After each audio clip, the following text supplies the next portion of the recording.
Sex is the life force energy that runs through us all. Can you use sexual energy for your spiritual evolution? Or perhaps for emotional healing? Is it even possible? Clinical sexologist Dr. Martha Tara Lee will explore all these and more on Eros Evolution on OMTimes Radio.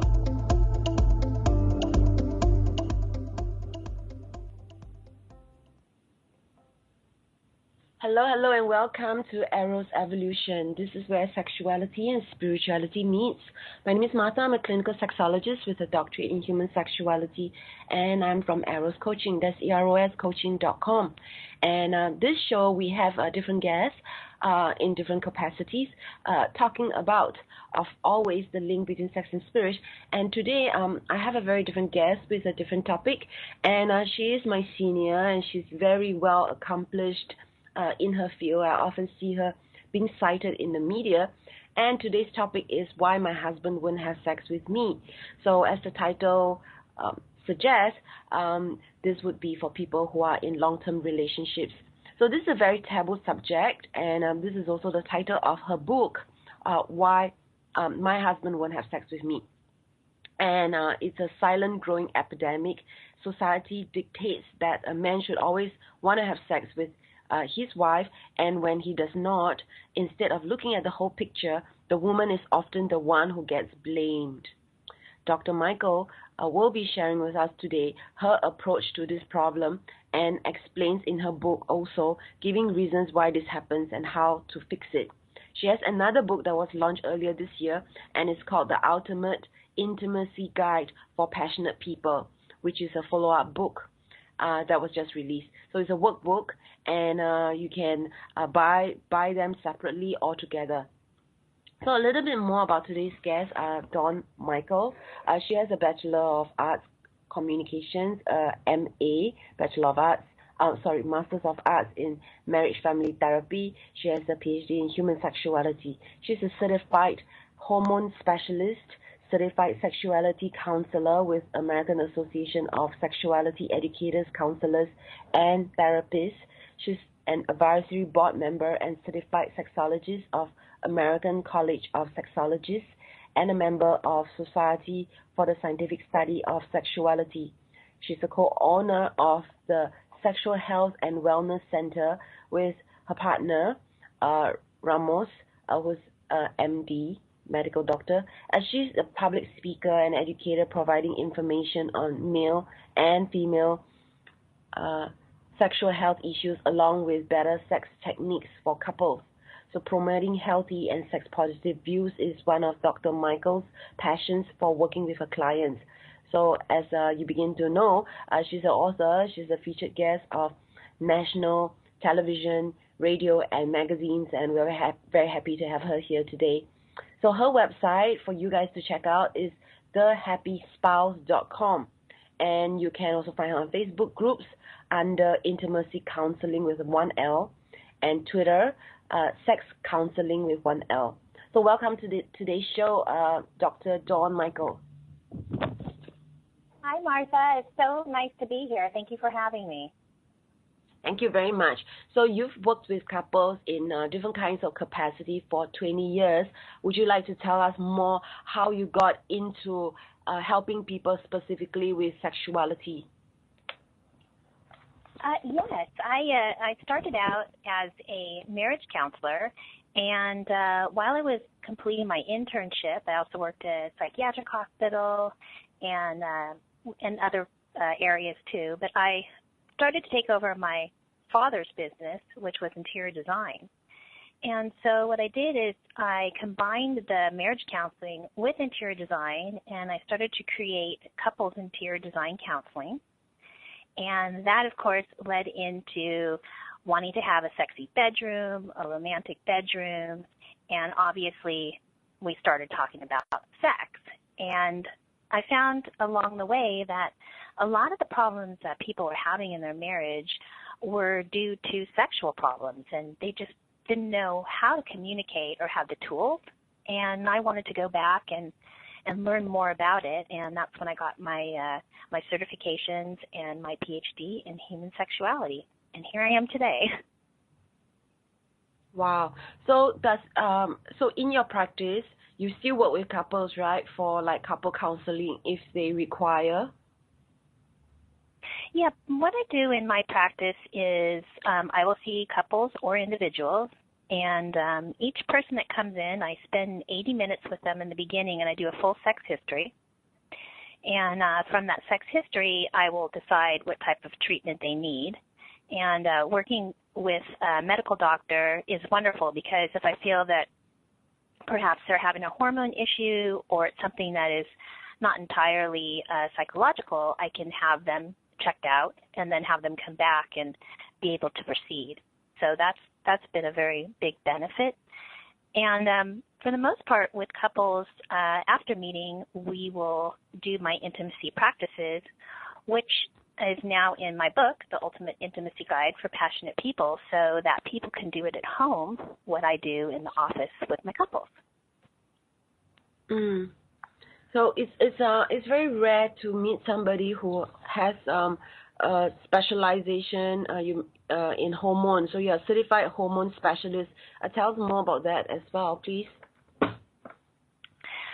Well, if I have a man or a woman come in and they are talking about not having desire or lack of desire, I want to know, could this possibly be hormone related? And I will ask them more questions before I ask them to see the doctor. But if it does seem as though it could be hormone related, it's really important that they have their hormones checked because it does affect desire. It affects, in women, vaginal wetness, and it affects how somebody feels. I've noticed in men that if they have really, really low testosterone, they sometimes present themselves as being depressed or anxious.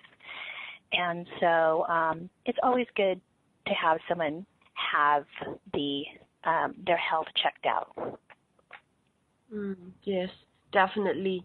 So one of the things that I learned when I was doing my training to be a sexologist is that we cannot just keep working and talking with clients without making sure that the medical side, the physical side is being covered. So definitely a hormone check is one of the things to consider in working with a client. It's absolutely a valid thing. And what I've run into is some people will go and get their hormones checked, and they may have a little bit more testosterone, or they may need estrogen, and then all of a sudden they're feeling desire, but then they don't know what to do in their marriage because they haven't felt desire. And what I try to do is work with the community as well, saying, listen, if you are working with people and you are putting them on hormones, they really need to have the counseling along with it as far as a couple goes so that they can learn once again how to be intimate with each other. Yes, I agree. It's true. And it can be really confusing because the way they feel may not necessarily translate to actions. And that can be some kind of a block that can happen from not having had sex for a long time. So let's dive into the today's topic proper. Why my husband wouldn't have sex with me? There must be many reasons why couples stop having sex. So what are some of the things that you have experienced in your work? So I think that most people can relate to, in a relationship, a long-term relationship, one or the other person not being sexual. And so I think in many relationships there's mismatched sex drive. And most of the time it's looked upon that it's the man who is initiating this, but there are many times when it's the woman who is feeling like her sex drive is not matched with her husband. And in fact, she may want to have sex more often than him, but being turned down, she's going to put it upon herself most of the time rather than see that it could be a relationship problem or that he could be the cause of some of it. So tell us more relationship problem. Well, I have in my book different chapters, and a big one, obviously, is when somebody has a child or somebody is pregnant.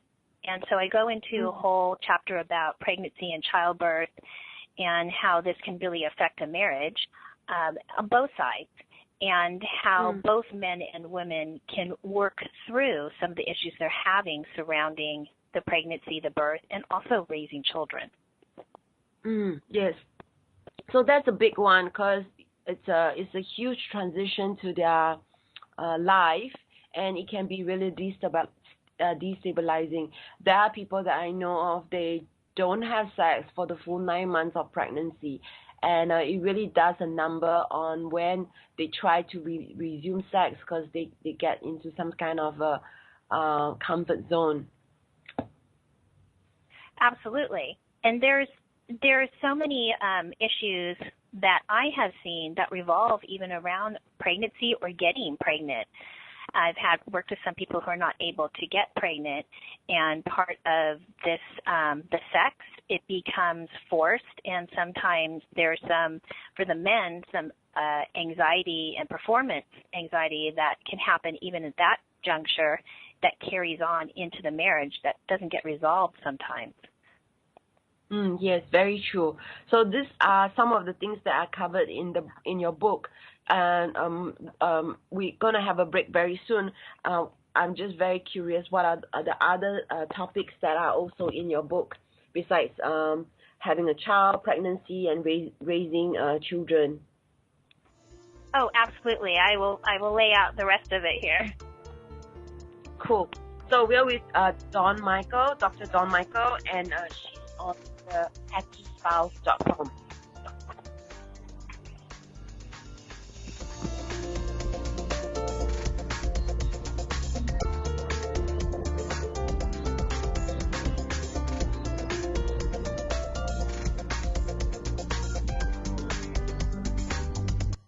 Your conscious lifestyle on steroids. OMTimes Radio. IOM FM. Host your show on IOM FM, the radio network of OMTimes Media, one of the more recognized brand names in the conscious community, and is backed by the extensive marketing reach of OMTimes. Hosting a show on IOM FM immediately connects you with our extensive dedicated community.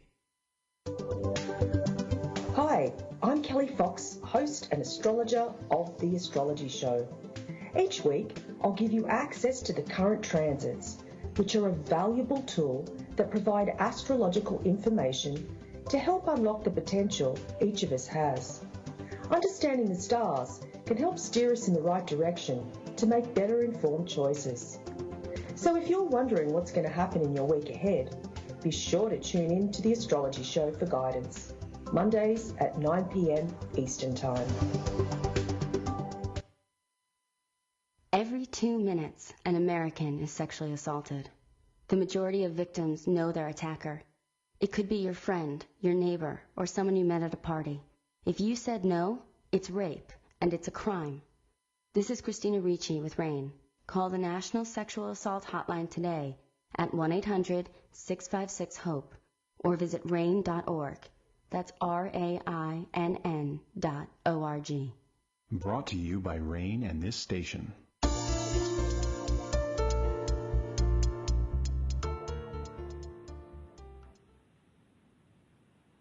And you are listening to Arrow's Evolution on the OMTimes Radio Network, and you can share the show with your friends by going to the link omtimes.com/mobile, and you can listen to the show. So this is Martha. I'm a sexologist from Arrow's Coaching, and today I'm very, very privileged and honored to have my colleague and senior and well-accomplished sex counselor and marriage family therapist here on today's show, and she's none other than Dr. Dawn Michael. She's released 2 books over the last 2 years, last year and this year. The last year being My Husband Won't Have Sex With Me, and earlier this year, The Ultimate Intimacy Guide for Passionate People. Both are available on Amazon. Just before break, we were beginning to start talking about how first I asked her how she got into this work, and then later we started to talk about some of the possible reasons why sex stops happening in marriages. And the first one being when trying for baby, and the struggles of raising children. So these are big life changes that happens. So what are some of the other possible reasons couples stop having sex? Dr. Don Michael? Oh, yes. So I outlined several chapters, and in the chapters I go to the subheadings. And so obviously one of them I have as affairs of the heart and affairs, and they really are categorized in two different ways. This may be one reason that a husband is not wanting to have sex with his wife. If you want to jump into that one, I've got a couple more I can bring up too. Yeah, that's good. So we can do it however you like. You like to. Well, I'll name a couple of the things that we go over, and then we can kind of pick through it, because it is the whole entire book, and there's a lot of information there. So we talk about the affairs of the heart. We also talk about men having a loss of desire, and that could be psychological, or that can also be performance anxiety, or it can be a medical issue. And I get into that quite a bit. I also talk about what if your husband is gay, or he, has problems with his sexuality. That's another reason. And another one that is at the end of the book, which is interesting, is that the marriage has expired. And that is when the marriage really is over. How do you know when the marriage is over and when to stop trying? So I have a whole chapter on that. Then we get into drugs and alcohol, and the way a woman feels about herself, how she approaches her husband. And in the book also, this came from an article that I wrote several years back that was getting millions of views and comments on the topic. And I had actual comments from both men and women in the book who are in this type of a marriage and what they're going through. Wow. So yeah, there's so many. I guess it would be awesome if you could elaborate more on each of them. Let me, I'm going to add one thing into this, which is the running theme that I have throughout the book. And there's this part where women in society, I think, feel as though they can't talk to their friends, or they really can't talk to anybody about the fact that their husband may not want to have sex with them, because it is a very taboo topic still, which is surprising, but it is. I think there's a lot of shame associated with it, and shame is what really keeps these women in the marriage. And so I really created this book for these women to outline what some of the reasons are that their husbands may not want to have sex with them, or they may not be attracted to them. And I also give solutions to each one on what to do if they're found in this particular relationship. And if you think about it, it's really very painful, a very painful thing when you continue to ask your husband or try to do things to have sex with you, and he just, won't talk about it or makes up an excuse. And so many of the comments really pertain to that, this idea that, what do I do? What do I do? And I don't know if you have seen this in your practice, or if you've, I think that it's something that I think is coming about more and more, because I think women are openly talking about it, but I'm not sure if where you're at, if you see this as well. Yeah. So it's very common, and there's a lot of blame actually on the men when they won't have sex. This misconception that perpetuates through society that men should always be ready for sex, men should always be horny, they're not allowed to be tired because they are animals. And so when the tables are turned, sometimes it's very surprising for the women, and it's hard for them because culturally also sex is something that's not really being talked about so much, and so it's very difficult for them to also discuss it with their partners. And so when they do talk about it, it can come across very forceful, and it's exactly what you were talking about here, how she approaches her husband. And the approach is also very important because, it can cause like withdrawal and like shutdown and all that. So yeah, I agree with all the things that you've mentioned. And I agree with the concept of approaching and the way a woman approaches a man, but I think it goes even deeper than that, because for men, and I counsel a lot of men, and I also ask them, what are their opinions on certain things and how do they feel about sex. And a lot of men say that a woman may not understand if he doesn't want to have sex, that perhaps he's tired, or that some men have performance anxiety, or there's parts of aging or stress, and that a wife may not understand if they say no. They also feel this pressure that that they have to perform on command. Mm-hmm. And I think a lot of this is in sex education. I mean, nobody really tells us when we're younger, we don't really learn it in school, that men are not always ready to perform, men are not always ready to have sex.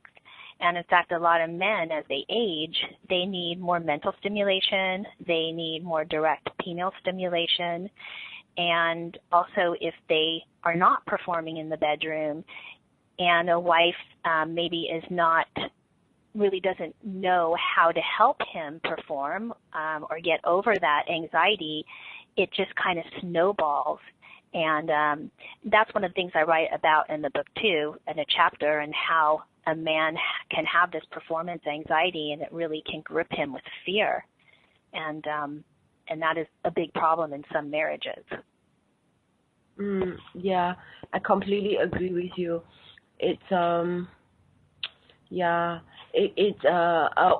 So I was gonna say that what I feel really usually happens is that in heterosexual relationships where the men most of the time they tend to be less expressive, less verbal, and they also don't show much in terms of physical appearance or verbal communication, and therefore it creates this misconception that because they don't seem to feel as much, that they don't feel as much. Exactly what you mentioned, that their inner and external seems to send off the message like they don't care or they're not affected, but in reality it's not true. They actually become more stressed as time goes by, and they do feel a lot. And one of the important factors in that, in working with couples, and also in the second book that I wrote, the guidebook, what it does is it teaches both men and women how to communicate about sex.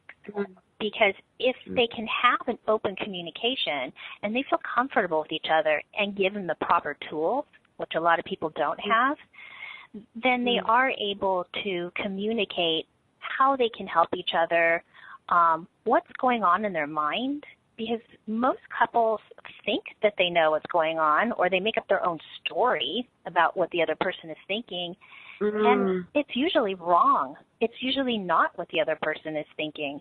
And that's a big thing when I'm working with couples, to say, hey, you really have to ask someone, what are you thinking? And sit back and listen instead of coming up with your own idea of what you think they're thinking, because that creates a whole other issue. Precisely. So there's this whole thing about story that I have my clients go into as well. There's this second guessing. They come up with A is happening and B and C, and so therefore it must be this. So you're right that this story just doesn't serve them at all. And if you think about it, it's even worse when it comes to sexual stuff. It's even harder for people to approach that. And so sometimes it's easier to go, okay, I'm just going to try to figure out what they're thinking because I'm too embarrassed to say something. And I have found this with couples that have even been married for a longer period of time, that they almost think that they should know each other so well sexually. And the reality is, as we age, our bodies change and our minds change, and nothing is the same as when we were in our 20s, 30s, 40s. We change. And so without having this open communication, how are we really going to know what the other person likes if we don't try something new or ask something different? Precisely, like not trying certain things that was done maybe like 5 years ago, and the person that you are with now is a different person and has different attitudes. And so time has passed and the person has changed, and there's this like assumption and also certain projections that is being made for people, and this can actually add more stress. Absolutely. There's another part where I can get into more, but I'll just preface it right now. It has to do with, I get into the idea of pornography in my book too, and I look at it more of as a sexual pattern and how it relates to somebody before they got married. And so all people have a specific sexual pattern before they get married. And this can stay with them, or it does usually stay with them after they get married to a certain extent. And so if somebody is watching pornography and masturbating before they get married, then it's more likely than not that they're going to be doing it, after marriage. Yes. And so what happens is... Yeah. So we'll come back and continue this. Thank you. Yeah.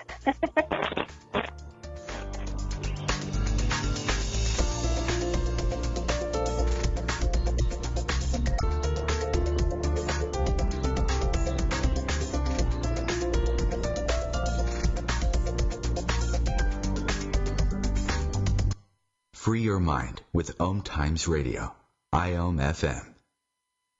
OMTimes Magazine is one of the leading online content providers of positivity, wellness, and personal empowerment. A philanthropic organization, their net proceeds are funneled to support worldwide charity initiatives via Humanity Healing International. Through their commitment to creating community and providing conscious content, they aspire to uplift humanity on a global scale. OMTimes, co-creating a more conscious lifestyle. More than 24 million Americans have an autoimmune disorder, and that number continues to grow. I'm Sharon Saylor, and I'm one of those 24 million. To put that number in perspective, cancer affects about 9 million and heart disease up to 22 million. That's why I've brought together top experts and those thriving regardless of their diagnosis to bring you the latest, most up-to-date information. Join me, Sharon Saylor, Friday night, 7 p.m. Eastern, for the Autoimmune Hour on Life Interrupted Radio to find out how to live your life uninterrupted. What's up? This is Brad and Mike from Lincoln Park for Life Beat, the music industry fights AIDS. Listen up, times are tough and you get a lot of things thrown your way. If you're being pressured to have sex and you're not ready, then say no. If you're having sex, be smart and use protection. Respect yourself and protect yourself. For more information, call the National AIDS Hotline at 1-800-342-AIDS or log on to www.lifebeat.org.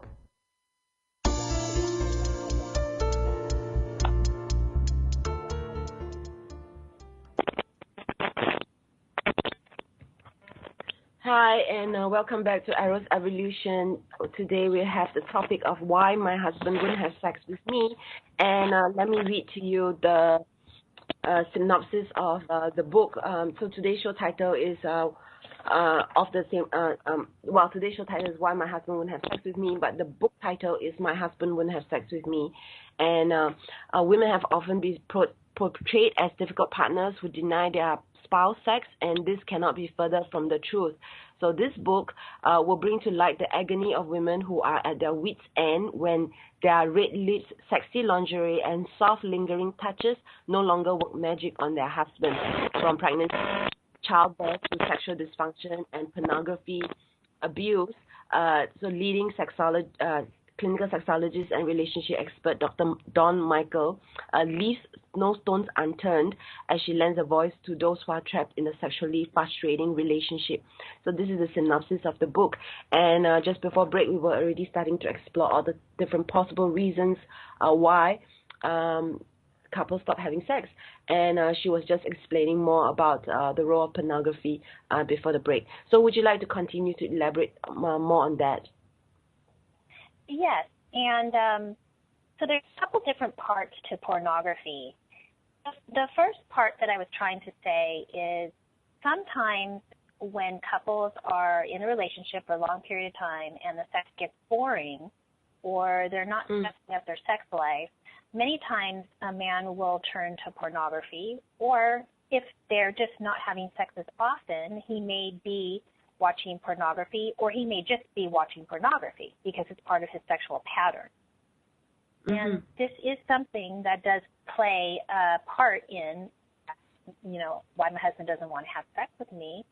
And oftentimes a woman doesn't know how to approach this particular topic concerning porn. And many of the women have said that they actually feel like, they're competing with another woman, but they're really not. It's something that the man is watching.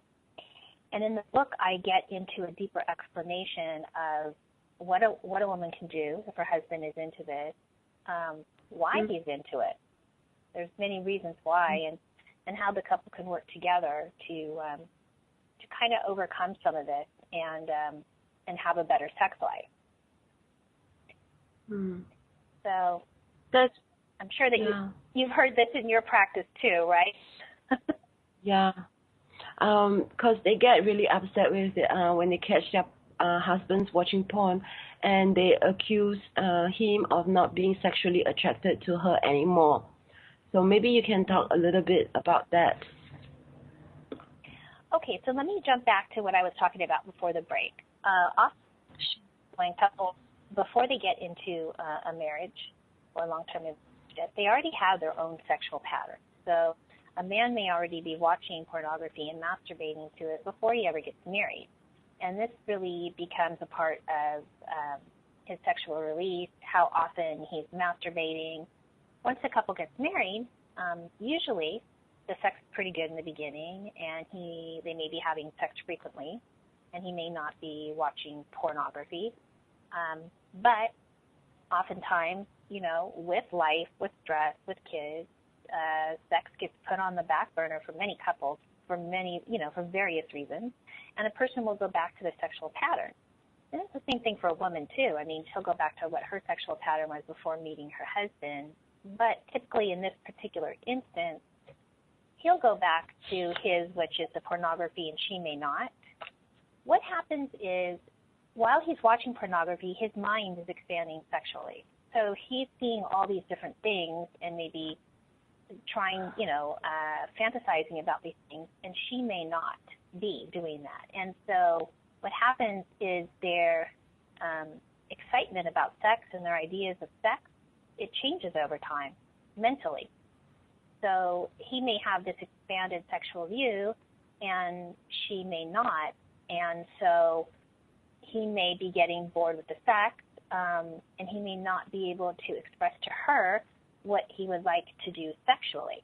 And so if this is the case, what I recommend is that a wife, instead of, catching him watching porn and being upset about it, to ask him, what turns you on? What do you like about it? And try to be open so that he brings her into the conversation rather than shutting her out. Because when she gets shut out, that's the end of the conversation. And if he feels like she's going to shut him out, he's just going to hide it even more. So I really do go into a lot more detail in the book on this. I could spend probably a whole entire hour talking or more about this particular topic, but there's a lot more in the book that goes into what you can do, sexual patterns and stuff like that. Yes. So it is impossible for us to cover everything that is in a book in 1 hour. So I definitely encourage listeners to get these books. So Dr. Dawn Michael has been in practice for more than a decade. She's been working with couples for over 20 years and in different capacities. So I have no doubt that this book will be really invaluable. She didn't just write these books, after 1 year of practice. She did this like after 20 years of working with people. So I really like what you're saying about the link, and I can see the kind of like the flow or the logic in this, and it's so beautiful how you articulated it, and I'm actually getting new insights from you in being able to better explain this to my clients in future. So I'm just going to try to repeat this back. So what you're saying is if there's a sexual pattern of watching porn, this may continue after marriage, very logical. And so as things get stale in a long-term relationship, which does happen, and he goes back to watching porn, for instance, his mind is expanded, he's getting bored, he's not expressing himself, and so she's not thinking about sex and not in fantasy and not thinking about having more sex. And so if she catches him having watching porn and starts shaming him or shutting him down, he would actually hide more and things would actually get even worse. So I really like how you articulated this.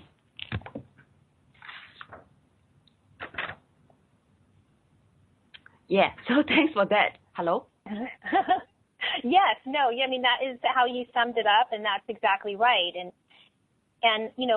that was one of the points, is what do you do when you get to that point? So, yeah, and it's not something that's going to go away. It's something that's going to continue to happen in society right now, and it's something that we have to deal with.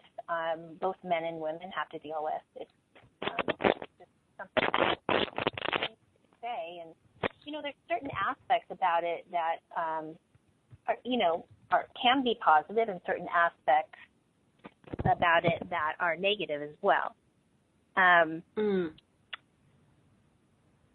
So it goes hand in hand. Go on. What I was going to say about expanding the mind erotically, this is actually not necessarily a bad thing. I mean, if the couples can do this together and expand their mind erotically together, like maybe they're talking about their fantasies, which is something I recommend in my book, exploring erotica together. If there is a film that they want to watch, both of them, it's something that they can do to spice up their sex life. All of these are things that are productive and are promoting intimacy, and that's really basically what you want to do, is promote the intimacy, the sexual intimacy, so that you're experiencing it together in the relationship. So important. And so yeah, go ahead. What I was going to say is the other part that I point out in the book, and I tell this to my clients all the time, is everybody is responsible for their own pleasure. And this means that if you're not getting pleasure when you're in the bedroom with your partner or your husband or a spouse, you have to take responsibility into your own hands. And literally, I tell women to masturbate often so that they get to know their own body, so they're aware how to turn themselves on. And then they can show this to their husband once they're in the bedroom. And some men, they really need that extra help. They need to know what turns their wife on, and that turns them on too.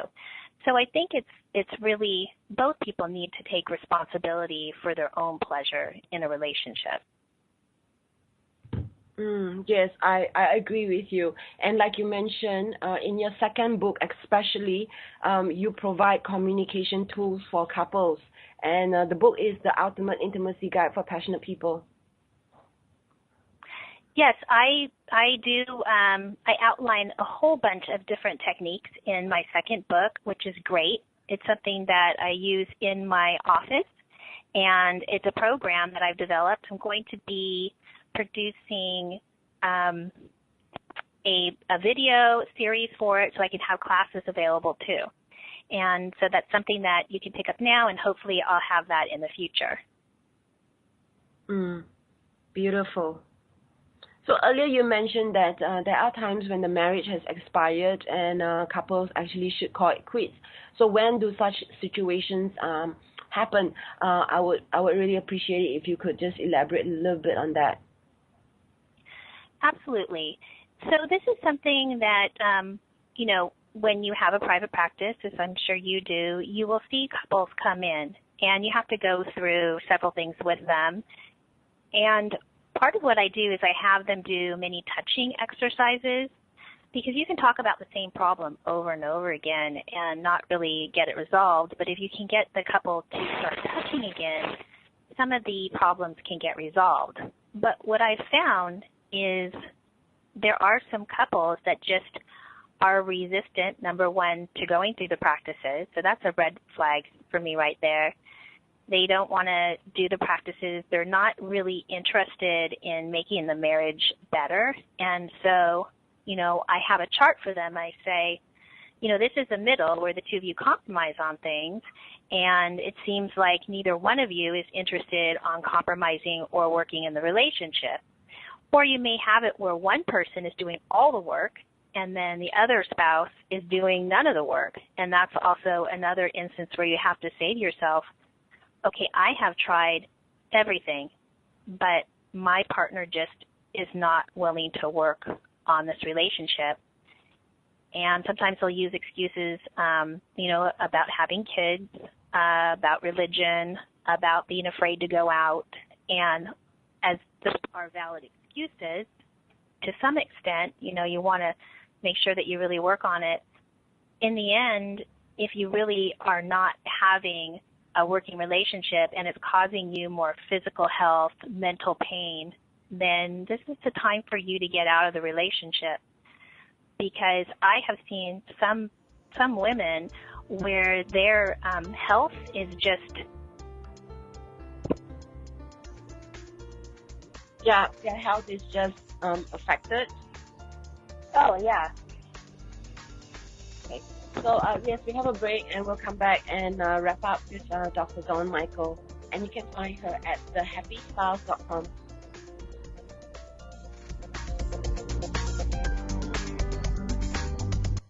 Bringing you the best of the conscious minds in the world. OMTimes Radio, your conscious lifestyle on steroids.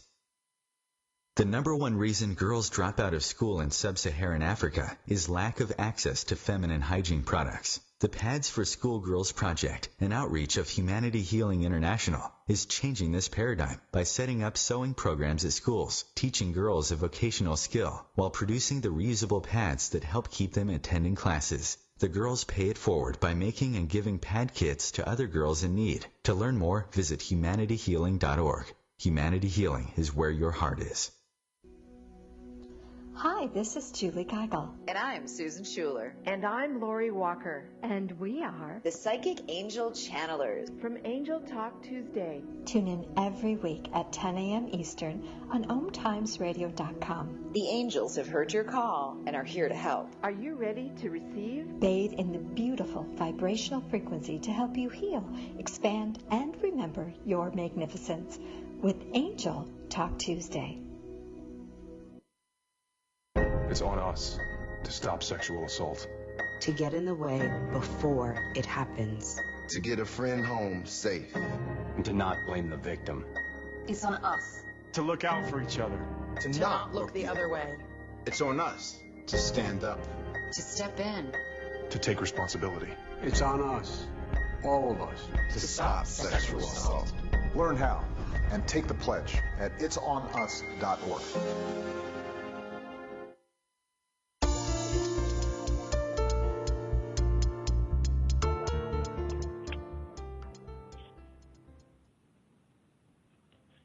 And this is the last 15 minutes of today's show. And on every episode of Arrow's Evolution, I always ask my guests, if I remember, sometimes I forget, the link between sex and spirit for them. So, Dr. Dawn Michael, what do you see is the link between intimacy and spirit? I think that if two people are spiritual in a relationship, and we can talk about spirituality, we can talk about religion, because different people have different views on what spirituality is. I feel that if a couple has a spirituality between the two of them, that it can make the intimate connection deeper if you can bring that into the relationship. That's true. So That's definitely true. So when asked about spirituality, I always like to say, explain the idea of spirituality. Like, what would you say is the spirituality?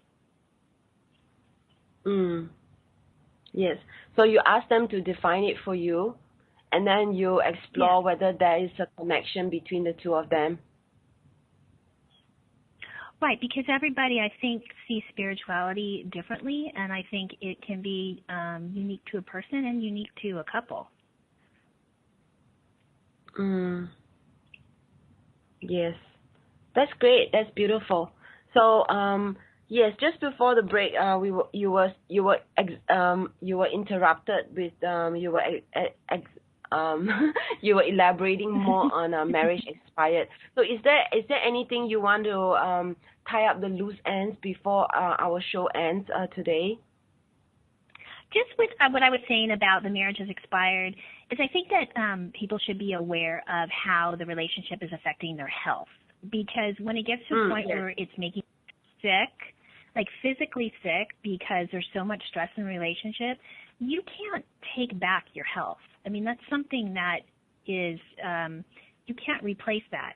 And so if you are putting yourself in a very unhealthy situation or even a dangerous situation, you really need to get out of the relationship and get some support.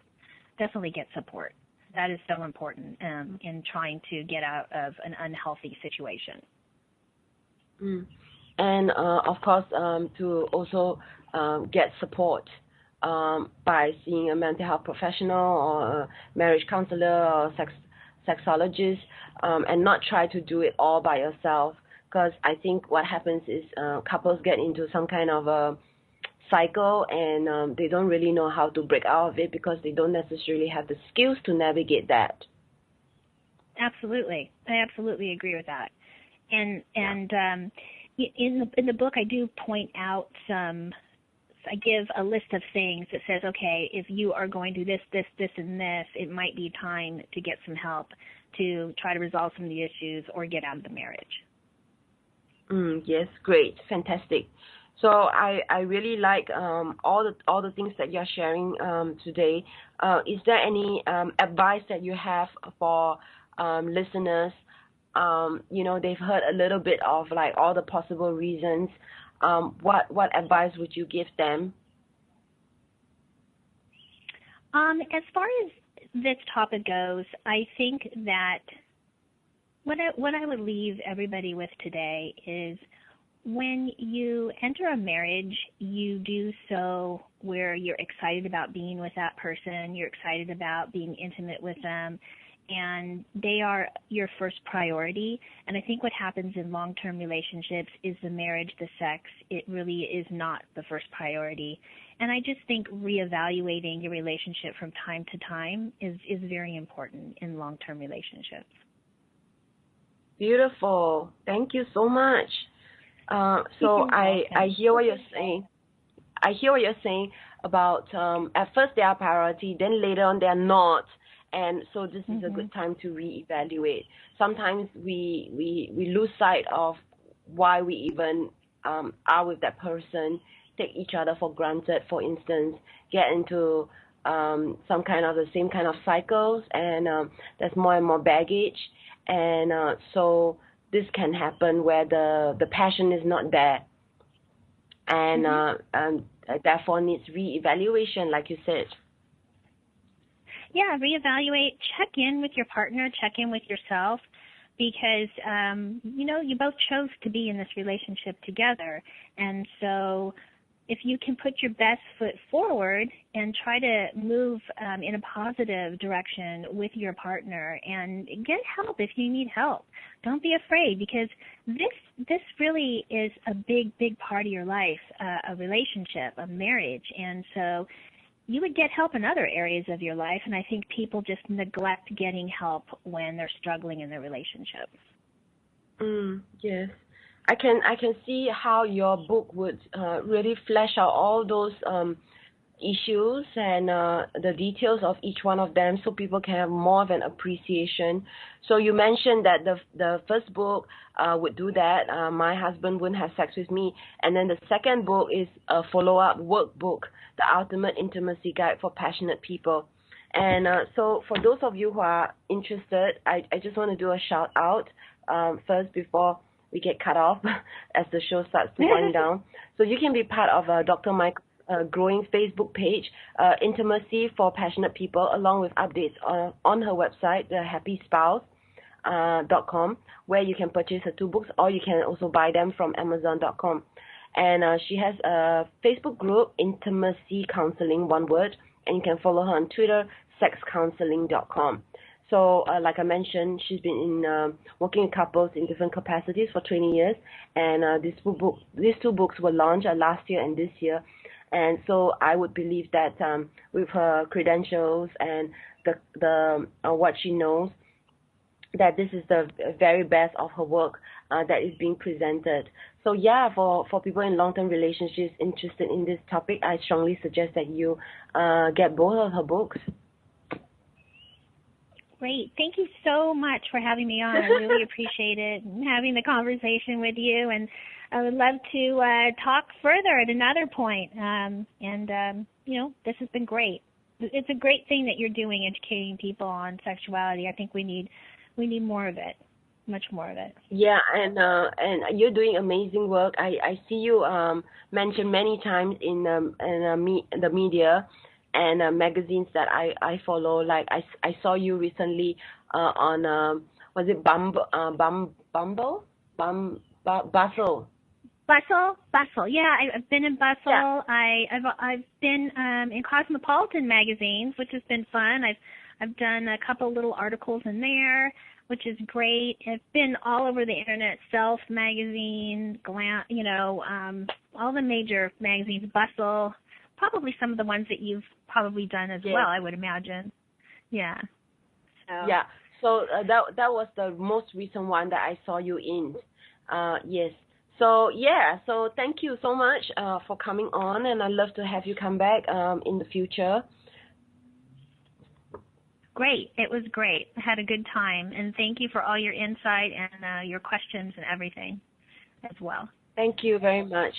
So for next week, we have Sean Love, and it's really interesting because I have had on this show sex workers, and I have had people who wrote a book on sex work, but this would be the first time next week where I have a male escort coming onto the show.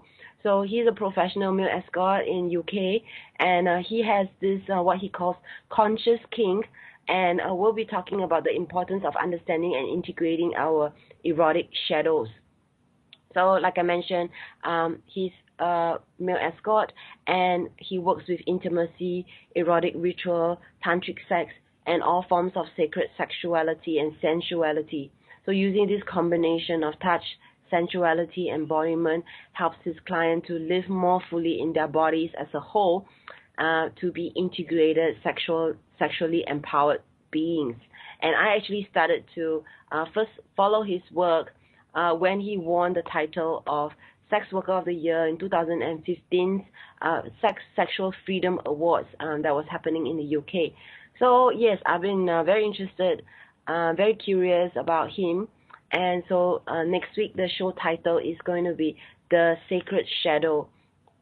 And if you are interested to have access to every single episode of Eros Evolution, you can go and do a quick Google search, Eros Evolution at a glance.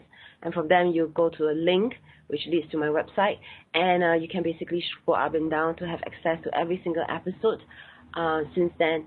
And if you have any feedback for me, any guests, any books, anything that you want to ask me questions, feel free to drop me an email, and you can email me at drmarthalee@arrowscoaching.com.